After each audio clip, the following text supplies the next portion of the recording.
Nəticə nəyə nail oldular? Qadın olmaq istəmir indi. Qadın deyir, mən niyə qadın olmalıyam ki? Ona görə Quran kitabı açıq deyir. Qadın bir addım geridədir kişidən. Həzm eləyin indi bunu. Həzm eləyə bilmirlər. Biz bərabərik.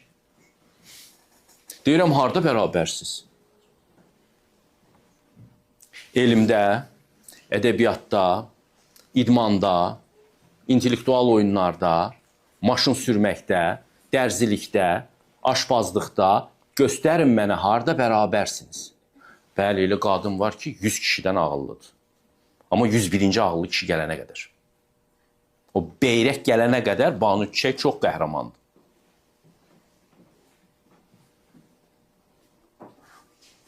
Vallah, çox qəribə bir zamana gəldik, çatdıq.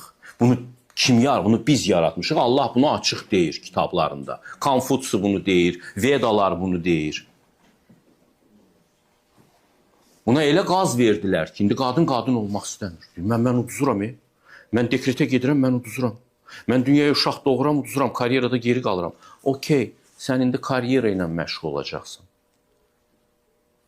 Qədim Çinlilərin bildiyi ki, qadın təbiəti var, kişi təbiəti var, in, yan, ağ və qara rənglə rənglədilər ki, bu qədər fərqlisiz siz bir-birinizdən. Bu qədər fərqlisiz. Qədim 2000 il, 5000 il əvvəl insanlar qadın və kişi təbiəti haqqında bizdən daha çox bilirdilər.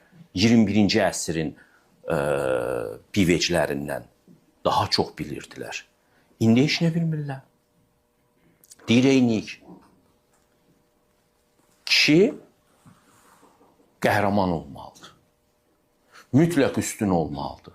Boyda da üstün olmalıdır. Qazancda da üstün olmalıdır. Boyda balacadırsa Napolyon kimi bir şeylər eləməlidir ki, hər kəsi diqqəti özünə cəlb eləsin.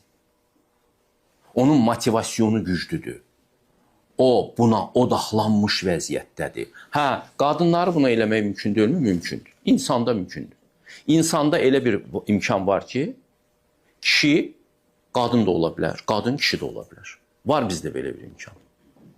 TikTok-u açın, qadınlaşmış kişiləri görəcəksiniz. Elə də naz eləyir ki, əsl qadın kimi. Elə qəmzə göstərir ki, əsl qadın kimi. Bəzən qadınlardan daha istedaddır. Əksi ola bilməzmi? Ola bilir. Qadın karyera qura bilməzmi? Qura bilər. Amma o zaman bilirsiniz nə olur? Qadın aqressiv olur,